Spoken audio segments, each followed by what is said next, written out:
Yo, what's up? It's Brittney Sykes with the LA Sparks, and I'm here with Out of Bounds.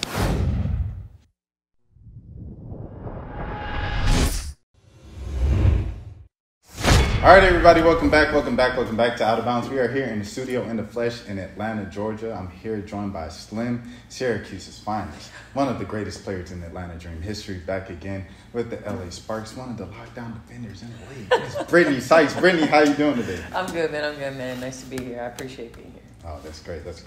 Pleasure to have you here. I guess first things first, just kind of how's the new season going for you all in 2022? Kind of high expectations, a lot of stuff with you guys on paper. Yeah, I mean, we've had a lot of off-season pickups, a lot of great off-season pickups. Shout out to Coach Fish, him being the GM and bringing in Liz, bringing in Kennedy, still waiting on Katie Lou. We have pieces, man. We have pieces. Amy, we have Ray Burrell coming as rookies, returning Meech and Naka. It's getting Jordan. How can I forget Jordan? It's proven that his ideal is going to work out pretty damn good. We're 2-0 so far. We faced some good teams, and now we're in Atlanta, and we're looking to continue that streak. We have literally 4 games of everybody being their home opener. Oh, wow. Yeah, so on top of being on the road, now we have to combat with teams having their first game home, and you always want to get that first game home because we have to go do that against Minnesota on the 17th. So we're just on a good roll. We're in a good space. We're in a good field. Well, you said so many new additions and stuff to the team, so much so that you guys had to make some high profile cuts. Yeah. I guess just how's kind of the locker room feeling with those cuts and everything like that. With Tay Cooper and Arella, just to be more specific. Yeah, and I mean it hurt. For everybody, we've been building chemistry, we've been building relationships for 3 years with Taya, 2 years with Arella, but I just think those type of cuts, it makes you realize how cutthroat that the league can be, and it's starting to become even more, because before you wouldn't really hear about those type of cuts, but now it's anybody's job on the line because of maybe money or maybe what a coach is looking to do in the near future. But I'm pretty sure that they can get picked up by another team whenever that moment presents itself. I have ultimate faith that they'll stay ready and they'll do what they need to do to get back. Slim, you're a vet in the game now. I guess, like you said, with that being said, with the business being so cutthroat, you've been in it for a while.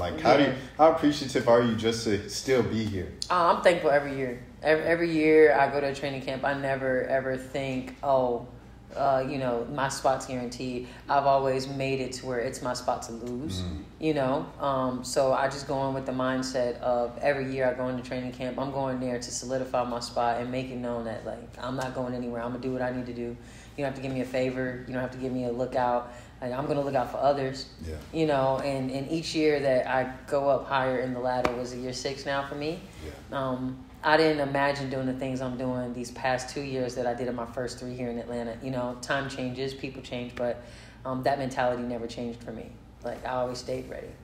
This is probably the messiest question I'll ask. And then the rest, I'm just giving you a heads up. The rest is going to be straightforward, everything like that. You guys are in the news right now. You guys have a teammate in the news. Okay. With Liz Cambage. Yep. For some reason, they decided to bring up what happened in, last summer right now. Yeah. I just want to know, for you guys, having obviously the sisters and everything like that, K sisters on the roster, how's kind of the feel of the locker room with all these reports coming out? Well, to be totally honest, we do a pretty good job of filtering all that out. We're worried about who we're playing, who we're going, we have a 4-game road trip. As for everything that got out, that's something that I personally can't even speak on because I wasn't there. So it's one of those things where you just keep your head down. Obviously you're not ignorant to the facts, but you just keep your head down and you just do what's asked of you. I can only control what I can control, So it's one of those things where that had to be a question for them, but I don't even think that that's a question that needs to be asked if that's something that was in the past. All right, Slim. So, like I said, that was the messiest stuff, okay? we got all the clickbait, all that. I don't even call it messy. I just think it's just, people want to know. People are naturally nosy. People are, but it is what it is. But I wouldn't call it messy. Okay. All right. Well, I appreciate that. Well, I guess going back to the beginning, what really got you invested in basketball? Man, I mean, Probably the process. Now that I'm older, I can answer that question. Like before, somebody asked you, it's like, oh, because I just love the game. And it's like, nah, for me now, just being 28 and seeing the younger generation and how the game is changing and where it's going, I just think what keeps me in it is just the process of seeing not seeing the results, but like looking at the results and going, wow, a few months ago I couldn't do that. I did it every day. I practiced every day. I shot every day. I did this shot.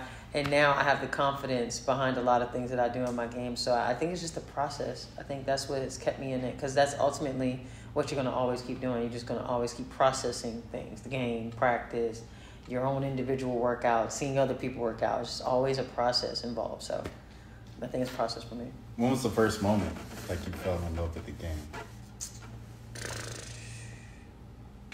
Man, I'd probably have to say I was in the backyard. I was young. I started when I was 3. Mm-hmm. So I loved my cousins. My cousins were playing in the backyard, and it was one of those things where I saw the ball go on the hoop, and then I felt happy. I like that feeling. I was okay, I'm trying to find that feeling some more. And then you realize people come up to you and they go, oh, you might be actually pretty good at this. And then you try it out, and then you start to believe it. You don't no longer look for those words. You start to internalize them and look in yourself. So now, it's one of those things where it was like, this is made for me. Like this is what I was supposed to do. Was it so that was age 3? No, that wasn't age 3. That's like years to come. But I was saying, like, at age 3, right, you don't realize that's what it was that drawing you to it. But for me, it was just like that. Ooh, okay, like this is something I can actually be good at. And then I started to believe it. I guess what was the first kind of well, you kind of just said it right there, but when you like knew you were cold, when you knew you were good. I knew I was good when I could keep up with people who were better than me. And when people who were better than me at the time gave me praise for even trying. I'm playing Nadira McKenneth, who went to St. John's. I'm playing Lauren Mincy, who went to Maryland. I'm playing caliber teammates who have went on to win D1 championships, go to Final Fours, win games, on that level and higher. And I'm playing against them as a freshman. Yeah. But I'm keeping up with them, Yeah. So it was one of those things. It was like, okay, I can keep up with you guys. Like I admire that, you're better than me, but I'm gonna be better than you one day. That was kind of like my mindset. It was never like a starstruck kind of thing. It was more, if I see somebody better than me, I want to be just as good or that much better. It's a challenge. Yeah. And I never look like, oh my gosh, like DT is like, I got you, DT. What's up? Like, check up. That was more so my mentality when it came to that thing.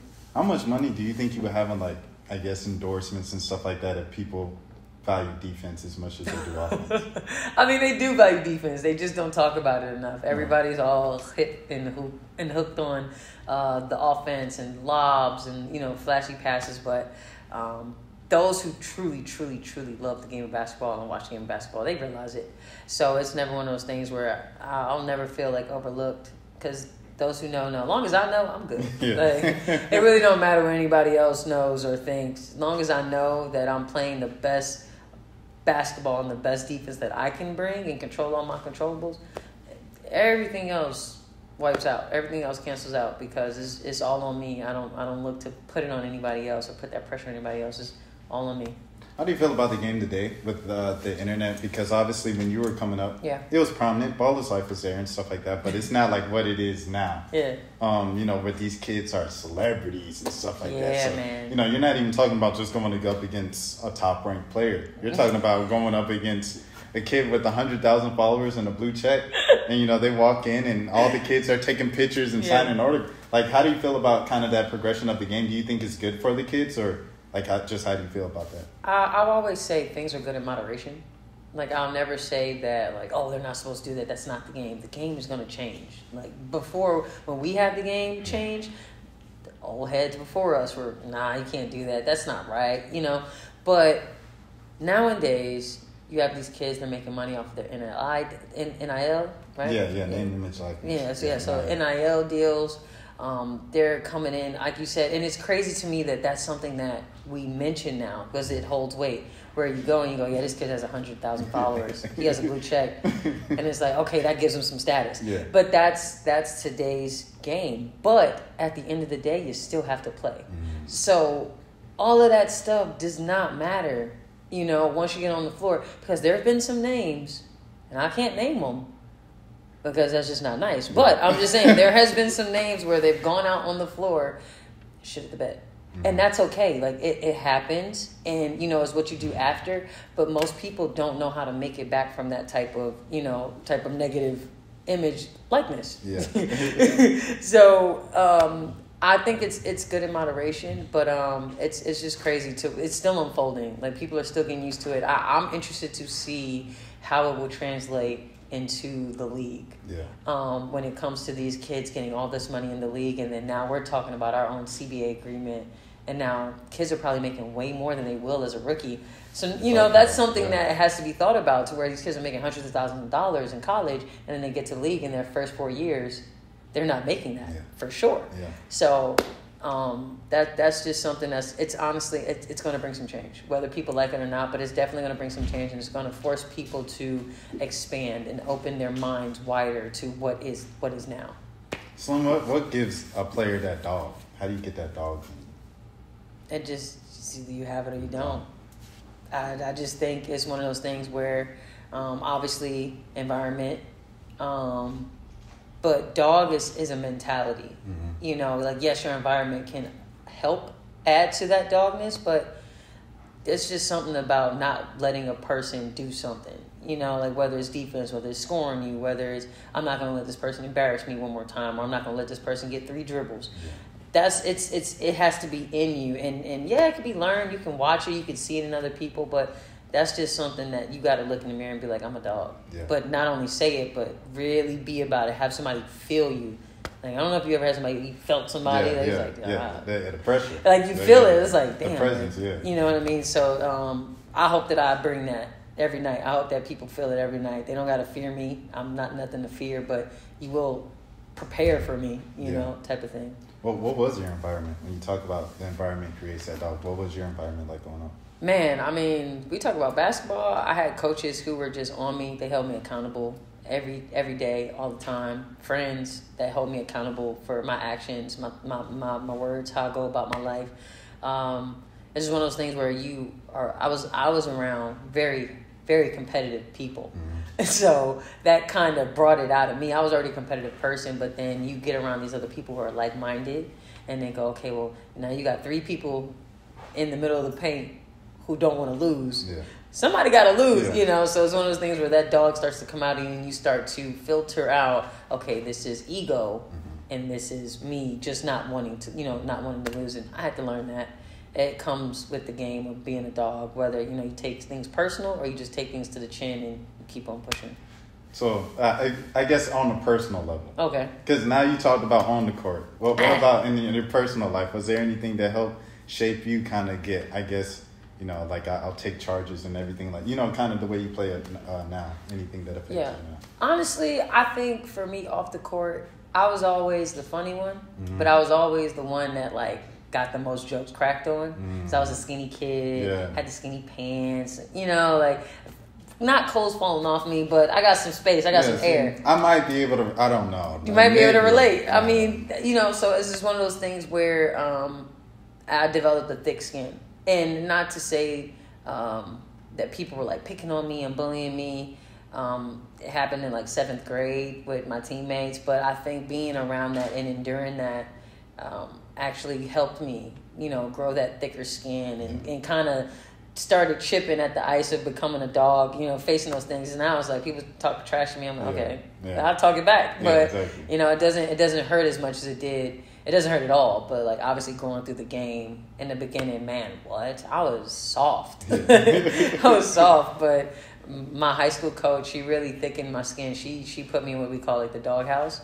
Put me in the doghouse, and, like, promise you, probably the only person in this world that's ever, like, ripped me down and built me back up. You know, like, she just tore me apart, ripped me up and down, just to the point where I was like, I thought I was trash. You know, but that moment in life really made me who I am today, because I'll never forget that feeling. I know I don't want to go back there, so it's like, all right, that's how you don't go back, by keeping this person alive. So, well, that's the question I always like to get into. Do you feel like bullying can be good? Well, the thing is, it's like with bullying. It's bullying is bullying. I think we should be more I don't know how to say it, but we should be more aware of like how we're describing things. Mm-hmm. So I won't even call it bullying, because bullying is bad. Right? So there's a difference between bullying and roasting. No, but like bullying and like tough love. Like obviously, yes, there's the joking, right. There's the but then bullying is like you're like intentionally coming at somebody. You're intentionally trying to hurt somebody, whether it's feelings, whether it's physical. Whereas if I'm joking with my friends and they're just getting on me about, oh, Britt, why you got hot waters on me? Yeah. Like that we have that chemistry, we have that bond to where it doesn't come off as bullying. Whereas if I don't know you from a can of paint, even if I did know you, right. There's a certain tone behind it, a certain love behind it.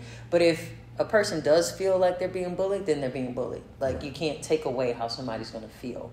So I never felt like I was bullied. I felt like I just got a lot of tough love because, I could throw it back, but some people might not have that. Yeah. So you just got to be careful. You just got to know who you're talking to and what you're saying to somebody. I think everybody needs like an antithesis. Everybody needs like that character that's going against them to kind of get them to, mm-hmm. I don't know, the greatest potential one. I did want to ask you, I guess, Syracuse. Mm-hmm. So you're going through Syracuse. How were those years? And, coming from a university where necessarily in the short history of the WNBA, there mm-hmm. haven't been that many kind of veterans and people that have stayed in the league as long as you have. How were those kind of years in college and stuff? Oh, man. First 2 years were a blur. It was fun. I will tell you that. My first 2 years were fun. By my third year, I think I got hurt by the end of my second year. So my third and fourth year were very testy. I'll say it was very testing in the sense that I was trying to come back and I get hurt again, same injury, same knee. And then I come back that year, we go to the Final Four, go to the national championship. And now I'm sitting in this space where it's like, okay, do I stay another year or do I go? And I'm looking at the 2016 draft and same kids I went to All-American with, they're being drafted again. And I'm just sitting there, okay, well, I'm really not my full self yet, so let me go back one more year. And probably was the best decision of my career just to go back. And I'm already in grad school at this point. And I'm just literally lifting and shooting threes because I needed to get stronger and I needed to be able to shoot the three consistently if I wanted to get picked, at a decent number. Yeah. I knew I had everything else. I just knew I needed to make up for what they were probably using as an excuse to say that I'm lacking. So I was like, all right, I'm just going to lift, I'm just going to shoot, and that's it. But my years there were great. Honestly, probably another transformation throughout that year is probably that year I tore my ACL the second time. I did a lot of... Yeah. I'm sorry. It's all good, man. Sometimes I forget until people point it out. Or they're like, ask me, oh, you have ACL scar? I'm like, I do? I got tattoos over. How do you see it? But it's just one of those things where I needed it to happen in order to be who I am today. And it's crazy that I say that, but I truly believe if I didn't tear it the second time, like the first time, but like the second time, I knew there was something that I missed in that first go around. That if I wanted to be the person that I know like I'm destined to be, I needed that to sit me down and be like, hey, you forgot two important things. And one of them was talking to a therapist. Wow. I didn't talk to a therapist my first time around because I didn't know that was something that you do. I always, associated therapy with you're crazy.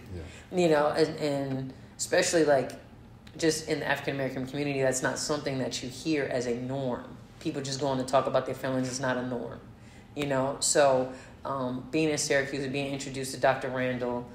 Is Dr. Randall black? No, he was a white guy, which is crazier. Right? It was crazier, right? So at first I was like, I don't want to talk to this, this white guy. He doesn't know what I'm going through and everything. And I had to take out the fact of, that he was a white male and I was a African American female. I had to look at it as he's here to help me get better and try to understand what happened in this injury and how can I come back. I was very closed off at first because in my mind I'm thinking like, you don't understand where I'm coming from. You don't understand what I'm going through. And again, had to strip it down. And shout out to Dr. Randall, man. Like he literally was my best friend for my last years in school. And then I come to Atlanta and I meet Dr. Gunter. and she's you know Dr. G. Yeah. Uh-huh. So I meet Dr. Gunter, and me and her are thick as thieves. Honestly, every point in life has been very like influential in how I'm like sitting in front of you. Like literally, if I did not do that work, I couldn't be able to like sit in front of you and tell you this so comfortably at that. You know. Yeah. Well, I mean, okay, so that's a lot. I guess, draft night, you come to Atlanta. Mm-hmm. You spent the first few years of your career here, like I said, one of the greatest players in Dream history. Thank you. What does the city mean to you? Man, I tell everybody, and I mean, everybody knows when I come back to Atlanta, I'm out. I'm gone, because I want to go see my family. I want to go see my friends. But Atlanta is home for me, and I say that in a sense of, yes, I'm from New Jersey, that's the crib.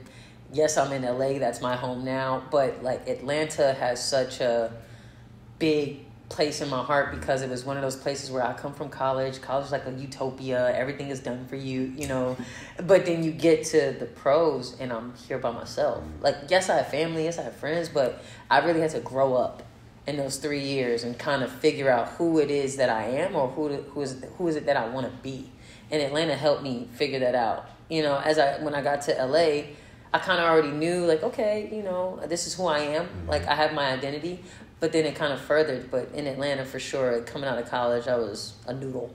And I was a noodle. But leaving here, I felt like I had turned into like a young woman. I was like a kid coming out of college, and then by the time I left, got traded, I started to turn into a young woman. I started to realize what it is to be a pro, how to balance work, life, all those things. But Atlanta's for sure always like has a hold on me in my heart. You shouted out G. Who are some other people in Atlanta that, really kind of, mean something to you down here? Oh, man. I mean, everybody I ran into, from first trainer I had, Mike Douglas, to Adrian Red, who's another trainer. T. Adjavon is still out here. April Sykes is still out here. One of my best guy friends, Jay, is out here. Mike Westbrooks, he's a massage therapist. And it's just one of those things where you built those relationships, you worked with them, but now we're friends, now we're family. And even in year 6, every time I come into town, it's, oh, Britt, come on, let's go get dinner. Oh, Britt, let's go do this, let's go do that. And I'm right there. Yeah. I don't care how tired I could be, but I'm right there. But Atlanta, man, even the workers, like the coaches, everybody, just the staff that's in the arena, I still remember them. I still go say hi to them. It's weird sometimes because this was somewhere, I'll walk out to on the natural as something regular, but now I'm a visitor, and that's okay. Yeah. It's not like they're not a flight away to come see, and I see them when they come out to me, so Atlanta will forever be home. And when it's all said and done, you ever thinking maybe so-and-so, like, is there an opportunity for a reunion someday down the line? I mean, I'm not a fortune teller. Yeah. But honestly, I don't think about it in the simple fact of I just want to make sure wherever I am at the end of that, I'm happy. Wherever place I'm at, I'm just happy with my career, and I'm happy with what I've done and who I've touched and who I've come across. I really never think about, the end point, like what team I want to be with, because then I think that just takes me, it's not fair, right? To who I'm with now, you know what I mean? Like I'm taking myself out of that present moment to think about, down the line, I'm going to go back. Yeah. Is that ideal? Is that something that'll be cool? For sure. Like if you want to think about it and talk about it in hypotheticals, but in the real life sense, I'm with LA. Right. I'm an LA Spark. Right. So that's one of those things where I just make sure I just try to stay in it now. But yeah. Putting on that purple and gold, what does that mean to you? I mean, probably one of the most hated teams in the league, for sure. Who was talking about that? Was Nika. Nika was saying that after the last game. Yeah, we're probably one of the most hated teams in the league, and I think that that's just because it comes with the territory of the success behind this program, this club, however you want to call it, this team. But then y'all got everybody. Like, you got to think about it from the outside looking in. Like you said, like, you guys are already LA. Yeah. Right? You guys are already in a place that most people want to live, right? Let's just keep it above. Yeah. And then you guys get Kennedy. And then y'all get Katie Lou. And then y'all get Jordan and Lexington. It's like, bro, they already have, like... And Liz. And it's like, bro, like... And then y'all draft Liv, and then Liv makes a team and Yeah. gets 15-10 in the preseason. It's like, we didn't even know Liv, but, y'all just, it's crazy. It's like y'all stacking up, and, like I said, it's already purple and gold. Y'all already played Kobe, Yaus, and everything like that. I guess just, just building off of that, man. I think with everything that you said, right, I feel like the energy that we get for putting on that purple and gold and putting on the Sparks jersey, I think it just comes from success. And I've learned that it's not really about like hating or anything. It's more so teams are just trying to figure it out like how we're trying to figure it out. And so it might get a little more frustrating than some. So that is taken as hate, and that is taken as like, oh man, these teams can't stand us, when all they're trying to do is do what we're doing right now. That's all teams are trying to do. You're trying to build a dynasty. You're trying to win, because nobody ever goes into the locker room, puts on their jersey, and go, "We're losing tonight." That's not the thought process. So for them, on top of okay, we have a game tonight, is how can we beat the Sparks? Just like every night, we do the same thing. We might not exude it like other teams do, or the other teams might not feel it how we feel it, but we put on our jerseys every night. We go, how the heck can we beat Atlanta? How the heck can we beat Indiana? How can we beat Chicago? We do the same exact thing. Humble. No, but it's not like, yeah, we're humble about it. But, it's like we do the same exact thing, but that's like we may have figured it out quicker than some. Right. So that frustration turns into aggression, and now teams are like trying to beat us up. And not in a bad sense, but, like that mentality of we got to beat the Sparks. We got to beat the Sparks. Like everybody, you can go in some games and they'll be like, oh, we're playing Indiana tonight. And some teams might take them for granted. And you can't. You're not supposed to. And what they do last year, beat us. Yeah. Not to say that we went in with that mentality, but that's how bad. Did Atlanta beat y'all last year? No, they did not. Yeah, y'all sweat. No, they did not. Because first game went into overtime, right? And the game in LA went to overtime. Yep, and then we beat them at home. And and that was Erica Cross Up Odyssey. Yes, that was the game here. That was the game here. Epic. Yeah. And y'all were making that playoff push at that time. It was the end of the season. Yeah. I'm sorry, I was reminiscing. No. Believe me, I'm right there with you. That's why I'm so excited with what we have now and everything that we've been trying to accomplish as a team preseason, going into our first two games and like continuing it with Atlanta. Got to go to Connecticut. We're trying to bring that mentality and everything we're doing right now throughout this whole season. Yeah, you guys, how is it going to be facing E. Wheeler tomorrow night at the time we're recording this? It's going to be a game, that. And it's not only E. Will, Nia too. Yeah. Oh, yeah. Nia came over, Nia came back. So Nia came back. Did you play with Nia? I did get to play with Nia, okay, I did. well. So I miss my Nini. Yeah. We're going to play them tomorrow. We're going to play them like we play any other team in this league. There's been plenty of players that have rotated throughout this league. Not too many from the Sparks, but it's one of those things where it's like, okay, we're going out and we so happen to be playing our former point guard. Yeah. Time to go get a win. Yeah. Like y'all reminded me of kind of like a Trez and Lou, when they were with the Clippers, because they had the underdogs and they had that dog in them and stuff like that. So I don't know, but I really appreciated kind of that group that you guys had of the grit, the underdog, kind of coming up and competing with other teams. Oh yeah, for sure. So, I guess wrapping up now. Is there anything else that you'd like to add that you haven't added before or anything like that? What you mean in the sense of just me? Anything. If you got something that you selling, if you want to say something, you've got a hot take that you wanted to get off. Something you wanted to say about, I'm glad AU exists in America and we have an option to play in America. I'm glad that this is happening. I'm glad that I'm seeing progression in the game. Coverage of Black women. Anything that you want to speak on, this is your opportunity to. Well, other than getting a great opportunity, to be on this platform and just talk to you, I think I'm just happy to see where the game is going. I'm happy to see new faces in the league. I'm happy to see them getting a chance. It's one of those things where it's been talked about where there's not a lot of. I got another one. Oh, I'm sorry for cutting you off. Man, Hey, can I get it? I can get another one. Okay. I didn't know. I thought I was. No, man. Do you think? All right. I done brought something out. So here we go. Everybody's talking. So obviously we talked about Taya and right? They're talking about the old ones. Okay, now we don't want to use the word old. Oh, okay. The season. I'll take season. We'll talk Veterans. The wives. The wives, okay. The wives. You guys had Simone step down. I'm going into coaching. It's a couple other players, because one person even they went way down the line. They was like, the reason why Ted got cut is because Jordan wanted to start in Seattle and Sue won't retire. So Jordan came to LA to get more playing time. And now since Jordan's on LA, Fish had to choose between one of them and he chose Jordan. You know, so like people are going down the line with this stuff. You guys obviously have Christie still on the team coming back. I guess just how do you feel about that entire discussion of the seasoned players absorbing roster spots in 144? Here's my thing on it, right? I'm never going to take the ball out of somebody's hand. That's not my job, right? Everybody has their opinion.